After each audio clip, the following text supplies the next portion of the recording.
உருளைக்கிழங்கு சேர்க்காத டேஸ்டியான பூரி மசாலா. இது பூரியோட மட்டும் இல்ல, சப்பாத்தி, ஆப்பம், இடியாப்பம் எல்லாத்துக்கும் ஃபர்ஸ்ட் கிளாஸா இருக்கும். கடாயில 2 டேபிள் ஸ்பூன் எண்ணெய் விட்டு சூடானதும் 1 டீஸ்பூன் கடுகு, 1 டீஸ்பூன் உளுத்தம்பருப்பு, 1 டீஸ்பூன் கடலைப்பருப்பு, 1/2 டீஸ்பூன் ஜீரகம், 1/4 டீஸ்பூன் பெருங்காயம், 2 ஸ்லிட் பண்ண பச்சை மிளகா, ஒரு மீடியம் சைஸ் வெங்காயம், கொஞ்சம் கருவேப்பிலையை பொடி பொடியா கட் பண்ணி சேர்த்துட்டு வெங்காயம் சாஃப்டா வதங்குற வரைக்கும் நம்ம வதக்கி விட்டுக்கணும்.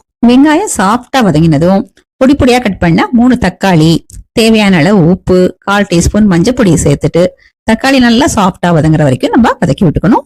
தக்காளி வதங்கறதுக்குள்ள ஒரு மிக்ஸி ஜார்ல 3 டேபிள் ஸ்பூன் தேங்காய், 1 டேபிள் ஸ்பூன் பொட்டுக்கடலை, தண்ணியில ஊற வச்ச 1 டீஸ்பூன் கசகசா, ஊற வச்ச 7-8 முந்திரி பருப்பு, 1/2 டீஸ்பூன் மிளகாய் பொடி, 1 டீஸ்பூன் தனியா பொடி, 1/4 டீஸ்பூன் கரம் மசாலா, தேவையான அளவு தண்ணியை சேர்த்து நல்லா ஃபைன் பேஸ்டா அரைச்சு எடுத்துக்கணும்.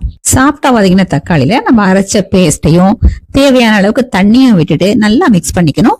பச்சை வாசனை போக 5 நிமிஷத்துக்கு இதை போல நல்லா கொதிச்சதும் ஒரு தடவை நல்லா மிக்ஸ் பண்ணிட்டு பொடி பொடியா கட் பண்ண கொத்தமல்லியை தூவிட்டு பூரி, சப்பாத்தி, ஆப்பம், இடியாப்பம் எதோட வேணாலும் சர்வ் பண்ணலாம். அட்டகாசமா இருக்கும்.